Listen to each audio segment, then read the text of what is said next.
Okay, you should be good. Okay, welcome back, everybody. So hopefully in your small groups, you've had a chance to talk about the main issues that were raised in this case and maybe a better way to handle it. So could I have one person from each group kind of summarize those discussions? Anybody can start.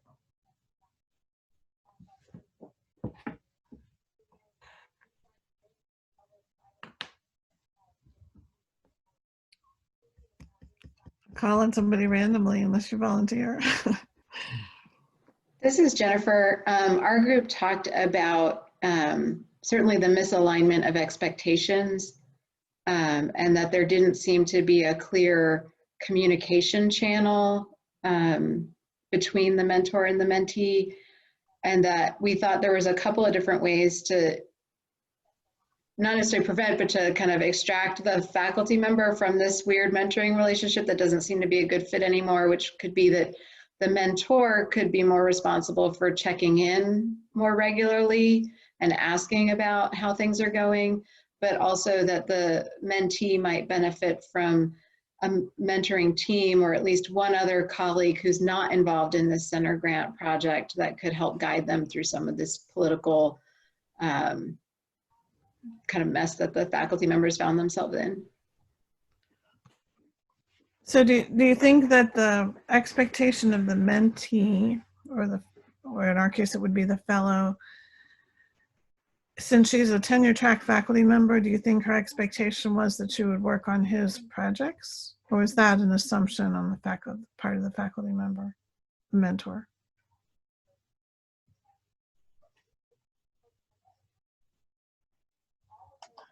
So I mean, it's like based on the information that we have in the case, it doesn't seem that the mentor is forcing her to work on that. I mean, I think that sometimes what you can see, some mentors can say, you know, you're a new faculty member, while you get yourself started, if you want, you can start working on this, and it can be something that the senior mentor is offering, thinking that that's going to help, and maybe sometimes the mentee gets kind of too involved with that, and then because she doesn't want to disappoint the mentor, and she's not able to extricate herself from that eventually and be able to continue working on her thing. So from the way I see it, I don't think that the mentor had any bad faith in proposing that, and actually maybe he was or she was trying to help the mentee.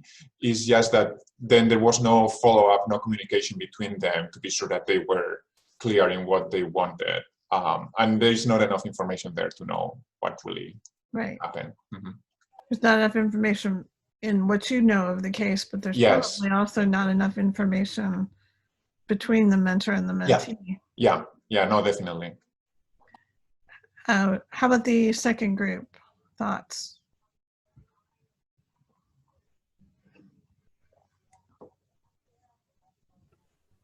He was in the second group. I was in the second group. I was in the second group. No, I mean, we were discussing these things, and I think this the same issue about lack of communication, maybe that they didn't clarify from the beginning what they were expecting from this relationship, right? And I think that one thing with the mentor is that obviously this mentor seems to be a very busy person, and I think that in those cases sometimes it's also the responsibility of the mentee to keep their mentor accountable a little, so they pay attention to them. And so it's just, I think if there is fault in both sides, that this relationship is not going where it could be, both the mentor and the mentee. Anybody else want to chime in on any of these points? Because I think that some of the misaligned expectations were not only what was expected that Dr. Bento would get out of the mentoring relationship, but also how frequently they would meet, how they would communicate, you know, what was reasonable to expect from a very busy mentor. So lots of different aspects of things not quite lining up. So if my computer will allow me to go forward. So just when you think about aligning expectations with your own fellow in this program, you want to make sure you start with an open discussion of what the fellow's goals are, what he or she finds exciting, what the fellow wants from you. So it's best if you collaboratively develop that list of desired outcomes. And then the timeline's important, just as we just talked about in this last case. You know, you have a year with this fellow, really only 9 months with this fellow. What can you reasonably achieve within those 9 months? And, you know, what are there things that you can help with and you can't help with?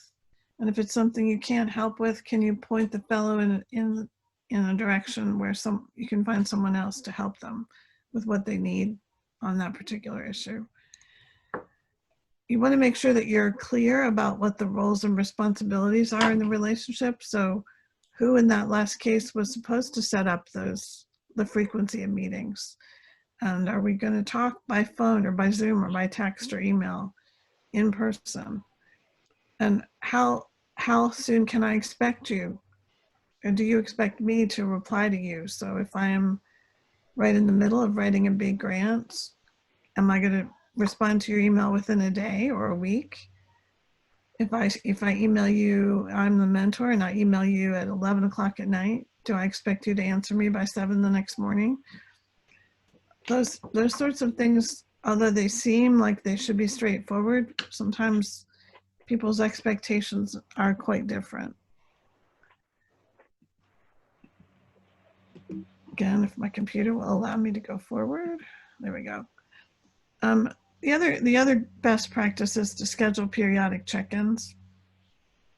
So maybe a third of the way through your time, just go ahead and ask the fellow, what could I do differently that would be of help to you? And then use that as an opportunity to refer the fellow to the external resources. So as we mentioned in our introduction, we have a whole group of people who've agreed to act as content experts. So if you feel that your fellow needs something you can't provide, we probably have somebody else who can help. Just reach out to Lillian or me or Lauren, and we'll help you find that resource. Do provide reassurance to your fellow. It's really, if you remember back to when you were a junior faculty, it's really scary. It's unknown territory. And there's a lot of things coming at you all at once.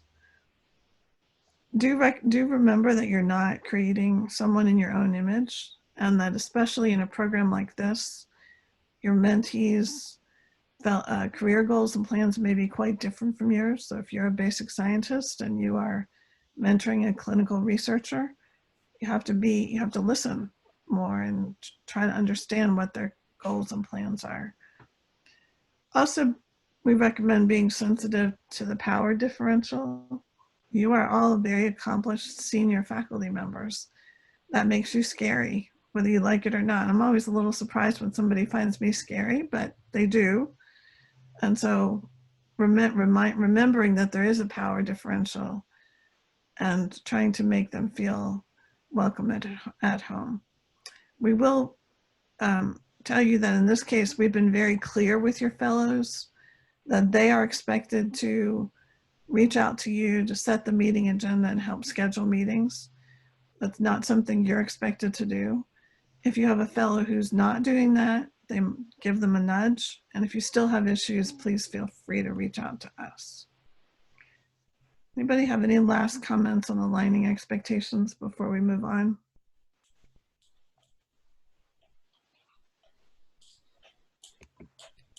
Okay, so what we'd like to do now is think about different communication styles. So we want you to understand what different communication styles there may be, and then how you use those styles to communicate effectively across different dimensions, including background, discipline, personalities, ethnicities, etc. So Lauren sent you about an hour and a half ago the communication styles inventory. There's consists of a number of questions which seem like they're completely unrelated to each other. I want you to take 10 minutes to go ahead and fill out this communication style inventory. And then after you've finished the questions, there's a little section where you can score yourself. So go ahead and complete the questions and do the scoring, and then we'll talk about what these outcomes mean. Lauren, I didn't receive that email. Could you resend it to me, please? Sure, it's on its way. It's also on the calendar invite, but I'll send it to you now.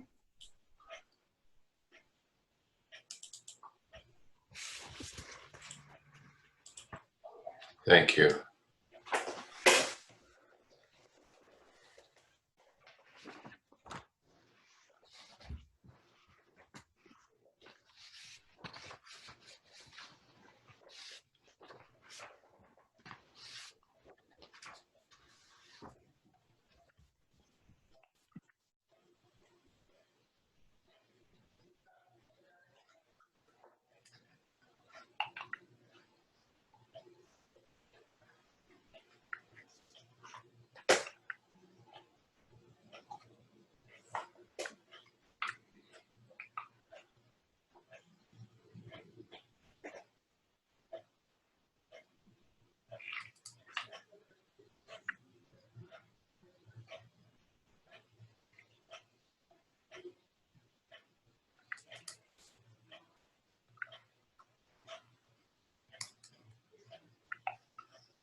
So when you're finished, if you go under the participants tab, under more at the bottom, you can give us a little thumbs up and then we'll know when to come back together.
So we have one person who's done. So either go ahead and tell us that in the chat box or give us a thumbs up in the participants box.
Okay, we have 3 people who are done. Does everybody else need another minute or are we good?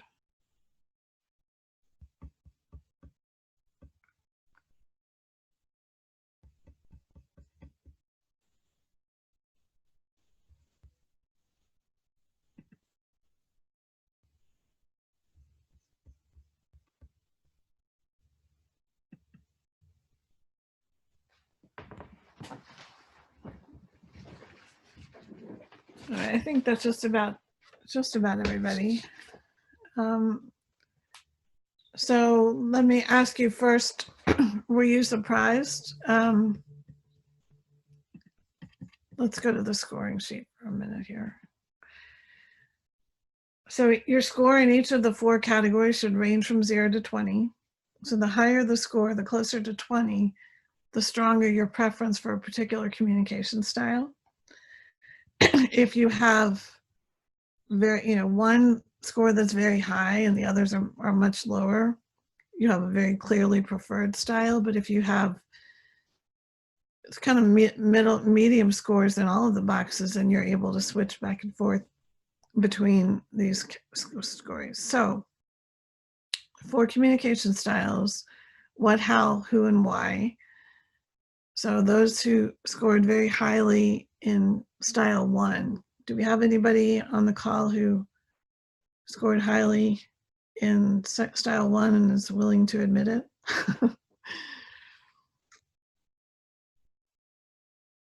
Maybe you could all unmute, so this really needs to be more of a discussion. Did anybody score highly in style 1? So define score highly. It's not my highest, it's my second highest. Your second highest. Your second highest is what number?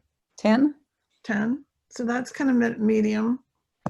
Anybody have, this is their highest number? It surprises me because this is very common, I think, in scientific disciplines where you're very results oriented. You get out, you get it done, you have goals. How about style 2 for how? That was me. That was my highest. Okay. We have a lot of people who are interested in strategic, organization, factual things.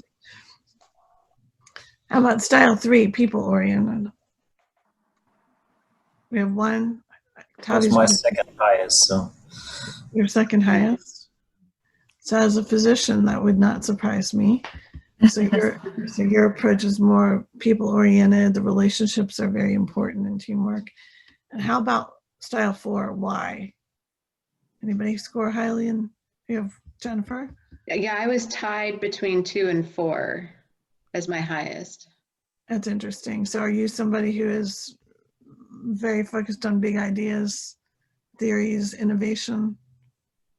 I guess so. I guess I found it was more related to my field, those items, than anything else.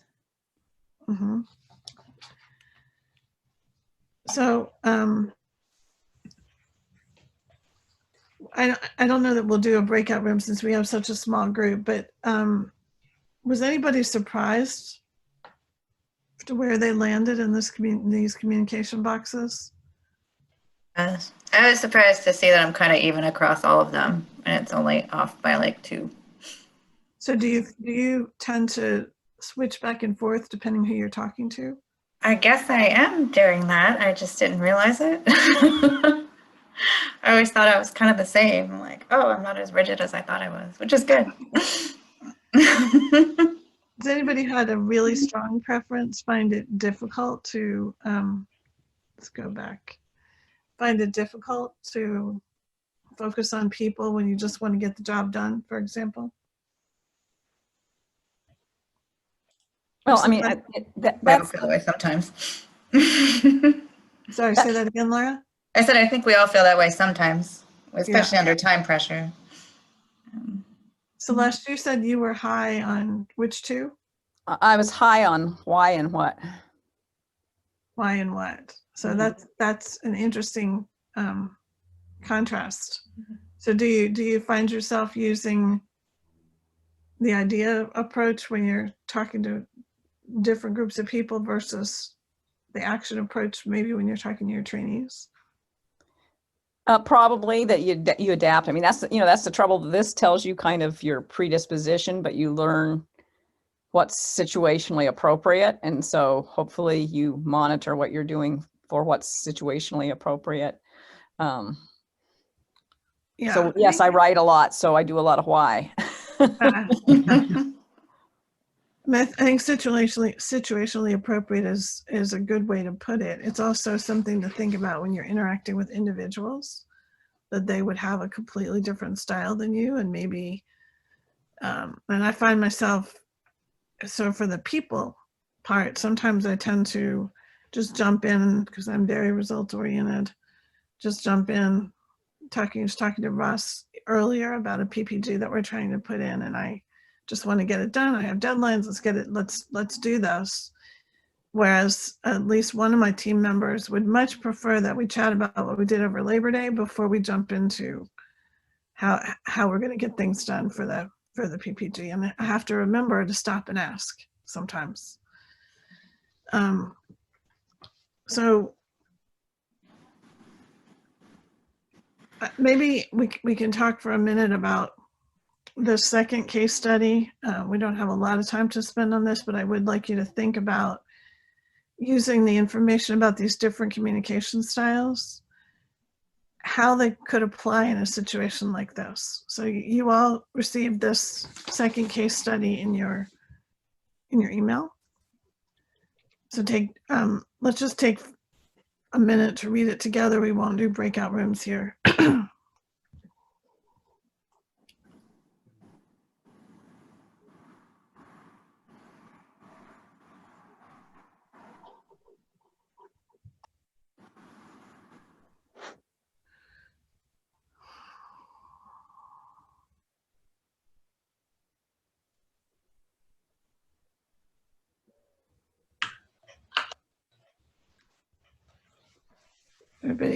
Everybody finished reading the case? It's a pretty simple case. So what are the issues here in communication between these two?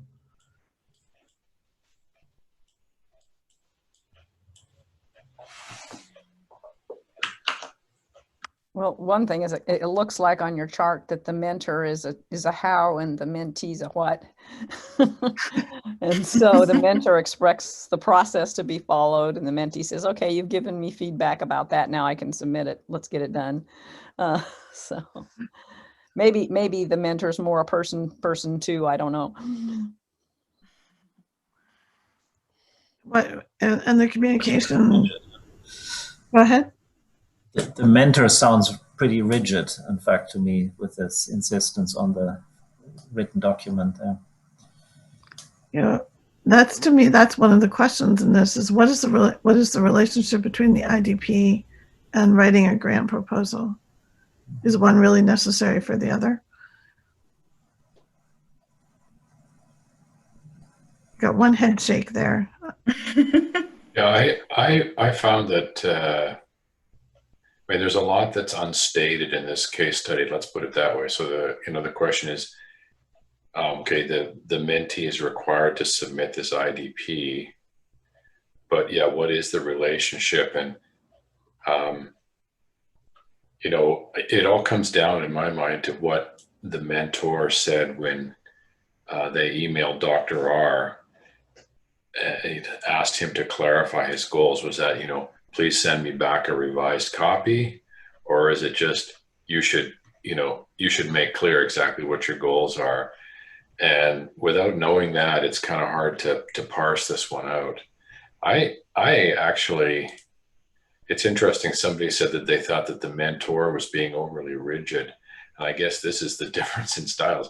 I have to blame the mentee for not following up. I mean, if it's anything like our program, the onus is on the mentee to follow up, and to not follow up after 6 months seems a little loosey-goosey, I have to say.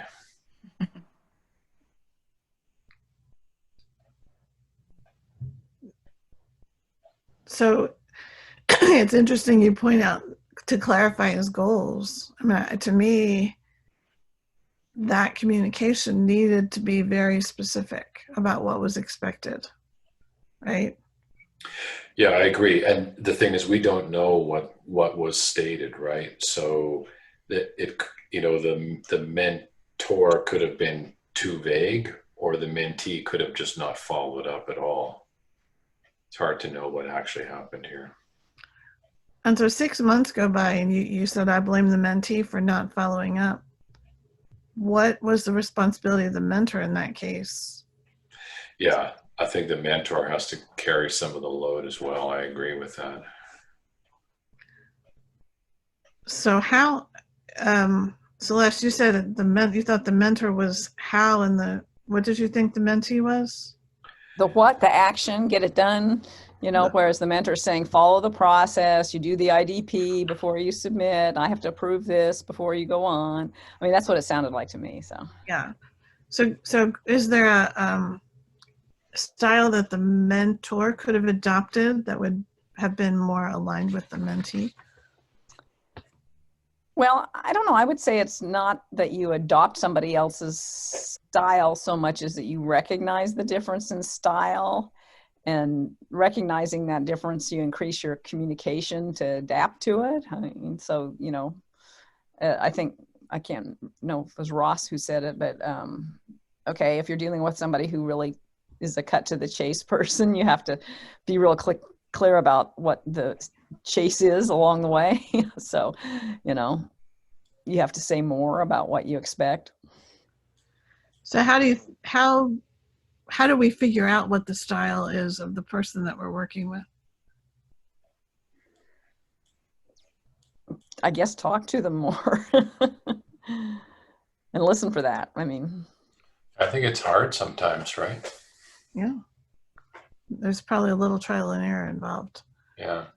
I mean, I think we all have a tendency to do this is, you look, or at least I do, I look at things through my eyes, and you just assume that everybody else is like, well, of course it's obvious, it was implied, or it was, everybody would know that you should have done A, B, and C. Yeah. Everybody doesn't know that.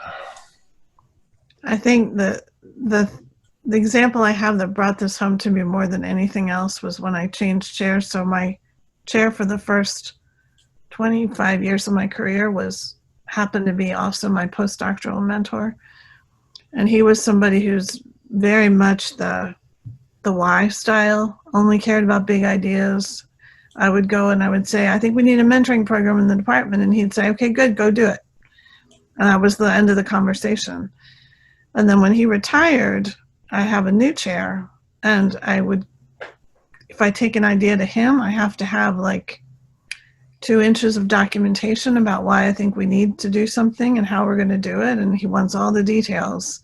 He's very much a process person. So it was a big adaptation in learning how to best present ideas to these 2 very different chairs. Yet they're both effective in different ways. Does anybody have any other examples like that from their own experience where you had to adapt? It's not quite. It's not. It's not quite like that, but I'll share a funny story with the group about expectations and assumptions in communication. In my previous job, I was department chair, and I was meeting a donor for a very important breakfast meeting, and it was agreed that we were going to meet in the lobby of the RSM building, which is the building where my department was, which is the Royal School of Mines building. So I went there at the appointed time, and he wasn't there, and I waited and I waited and I waited. And finally, I managed to get a hold of him, and which wasn't easy because I didn't have his cell phone number. And I said, "Where are you?" And he said, "I'm waiting in the lobby of the RSM building." And I said, "Well, I'm waiting in the lobby of the RSM building too." And the building wasn't that large, and the lobby certainly wasn't that large. Well, he was a physician, and when he came to London, which is where we were situated, he stayed in the Royal Society of Medicine. And so he assumed that RSM equaled Royal Society of Medicine, and I assumed that RSM equaled Royal School of Mines.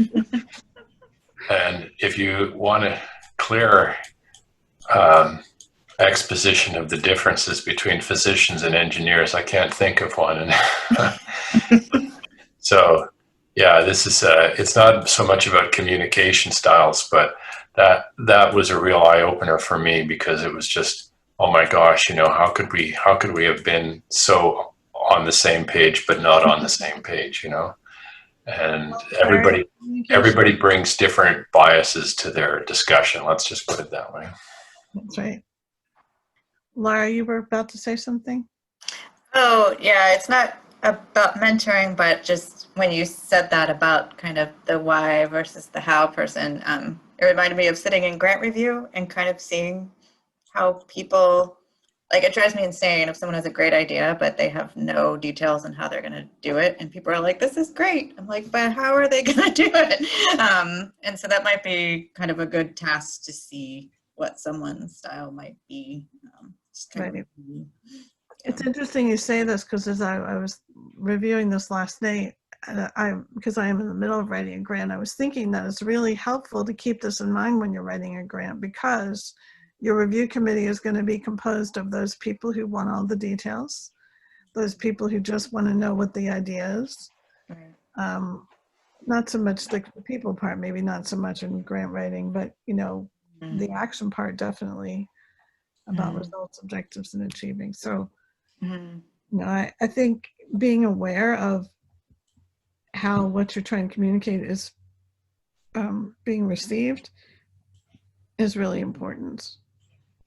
Any other thoughts or stories people like to share?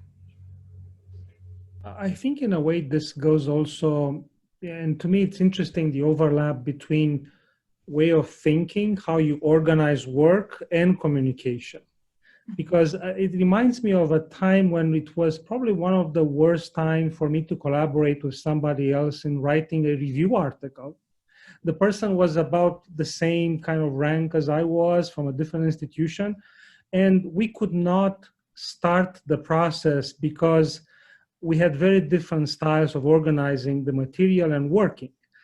For me, it was, okay, we divided the content, I'm going to work on this part, and the other person, no, we have to sit and we have to go through each subchapter and see what you're going to say there so I can organize my own. So to me, it was like the difference in styles of organizing work that can transcend into communication also.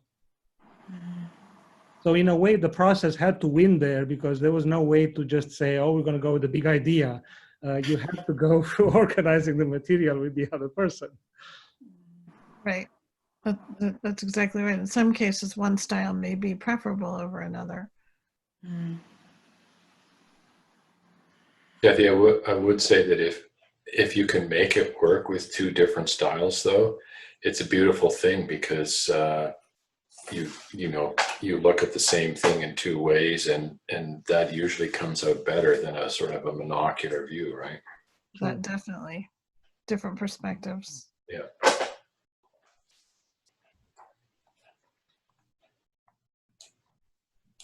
Alvaro, is that how you say your name? Or Jennifer, do you have anything you want to add to the discussion? No, I mean, I think that I agree with what people are saying. I cannot think of a particular case to add to this. Yeah.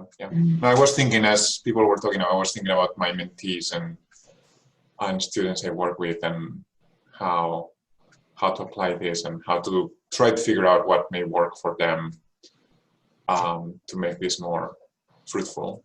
So I think that's the beauty of something like this. You know, it's a construct. You can argue about the validity of the construct, but just to start you thinking about how other people are receiving your information and if there are better ways to share it, I think is important.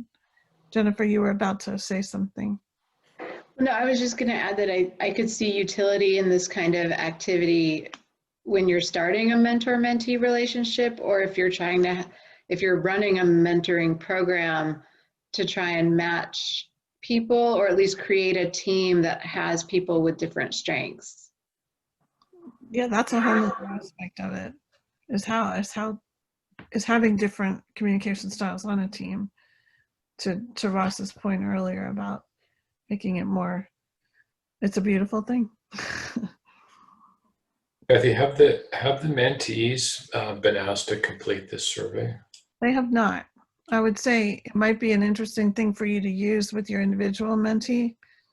And Lillian and I can think about whether we should do this with them. They went through a different sort of communication style training. Lillian, do you want to comment on that?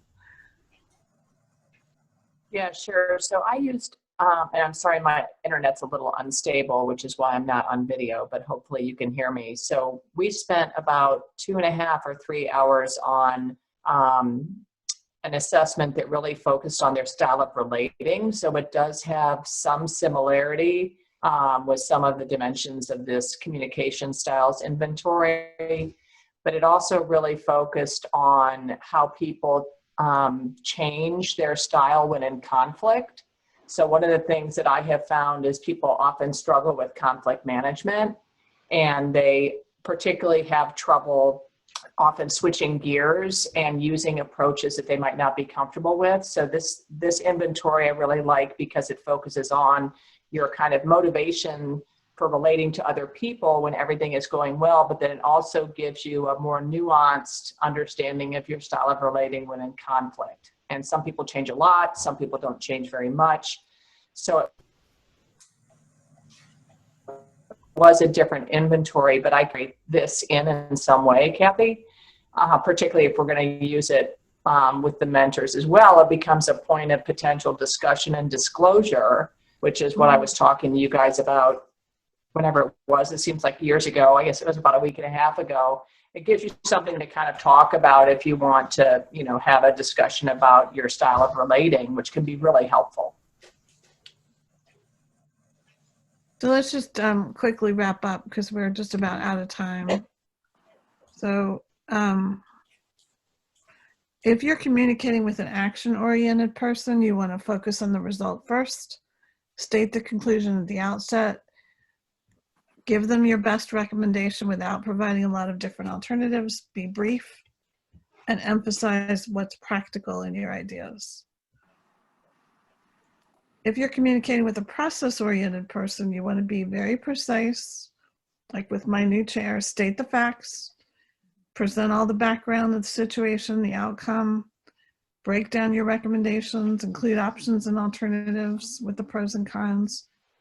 And most importantly, don't rush them. Let them, give them a chance to think through what you're trying to tell them. With a people-oriented person, this is the part where I struggle the most. Allow for small talk.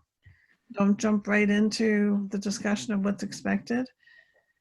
Try to explain the relationship between your proposal and how it will affect the people that are concerned.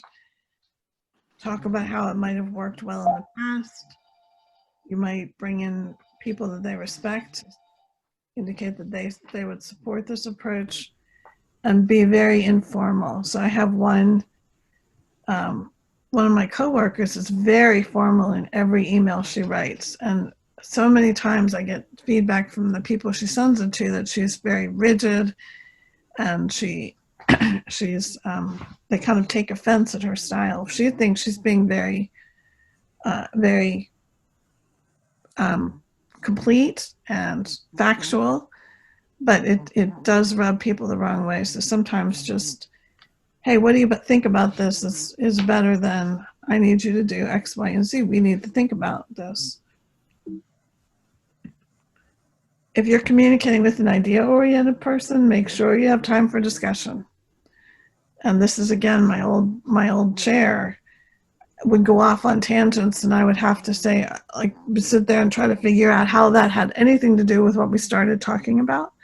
But bringing it back and saying, okay, I think I understand how this ties to the broader concept that we're discussing. Talk about why it's unique and what its future value is and impact, and stress the key concepts rather than the recommendation as of itself. So basically, I think as Celeste pointed out, there's no one best communication style. Consider what your strength is and the extent to which you feel comfortable using different styles.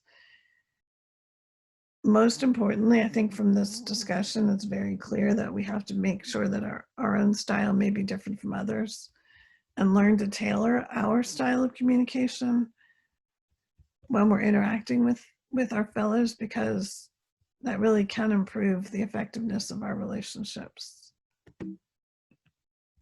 With that, I will end here unless anybody would like to bring up anything else. We will ask you to give us some feedback on these 2 training sessions about whether they were helpful or how we can make them more helpful, because we're always trying to improve the program. Any last comments, Lillian or anybody?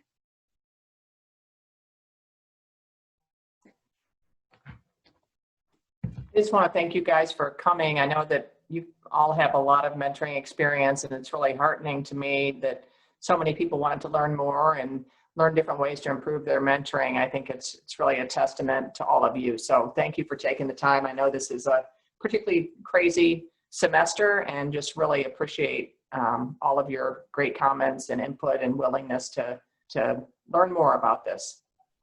And I echo that completely. Thank you so much. And with that, we will give you 2 minutes back of your day. Thanks so much. Thank you. Thank you. Thanks. Bye.